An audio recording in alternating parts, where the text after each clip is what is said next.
త్వరలోనే మాజీ మంత్రి కేటీఆర్ అరెస్ట్ అవుతారన్నారు కాంగ్రెస్ నేత విప్ మురళీనాయక్. కేసుల నుంచి తప్పించుకునేందుకు డైవర్షన్ పాలిటిక్స్ చేస్తున్నారంటూ విమర్శించారు. మహబూబాబాద్లో బీఆర్ఎస్ చేపట్టిన నిరసన అట్టర్ ఫ్లాప్ అయిందన్నారు. గిరిజనులను తమ రాజకీయం కోసం వాడుకోవడం ఇప్పటికైనా మానుకోవాలంటూ హెచ్చరించారు మురళీనాయక్. గతంలో బీఆర్ఎస్ నేతలు చేసిన అరాచకాలను మరిచారా అంటూ నిలదీశారు. రేస్ ఏదైతే ఉందో మొదటి A1 ముద్దాయి కేటీఆర్ గారు. ఎట్టి పరిస్థితుల్లో కేటీఆర్ గారికి మన జైలు శిక్ష పడడం ఖాయమని తెలిసి ఏదో ఒక రకంగా డైవర్ట్ చేయాలి, ఇష్యూను డైవర్ట్ చేసి ఆ ఇష్యూ ద్వారా లబ్ధి పొందాలని ప్రయత్నిస్తున్నాడు మన కేటీఆర్ గారు. నేను ఒకటే చెప్తా ఉన్నా, మా పేద ప్రజలు ఎవరైతే ఉన్నారో మా గిరిజనులను పావులుగా వాడుకొని నువ్వు జైలుకి వెళ్లకుండా కాపాడుకోవాలని చూస్తున్నావు.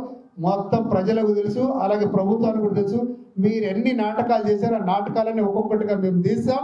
మిమ్మల్ని మీకు జైల్లో ఉన్నటువంటి చూపులు లెక్క పెట్టే బాధ్యతను కాంగ్రెస్ ప్రభుత్వం తీసుకుంటుంది. ఇప్పటికి మనం 10 సంవత్సరాలు ఉన్నాం. కాంగ్రెస్ ప్రభుత్వాన్ని అస్థిరత పరచాలి. కాంగ్రెస్ ప్రభుత్వం ఇంకా ముందు ఈ ప్రభుత్వం ఉండకూడదు. ఏదో ఒక రకంగా వీళ్ళని గద్దె దింపాలనే కక్ష తప్ప వేరేది ఒకటి ఏది లేదు. ఎంతసేపు మన గౌరవ ముఖ్యమంత్రి రేవంత్ రెడ్డి గారి మీద ఒకటే ఒక కోపం. ఎందుకు అంత కోపం నాకు అర్థం కావట్లేదు. అంత రేవంత్ రెడ్డి గారిని ఎందుకు అంత భయం? ఊరికే ఉలికి ఎందుకు పడుతున్నారు మీరు బీఆర్ఎస్ పార్టీ నాయకులు?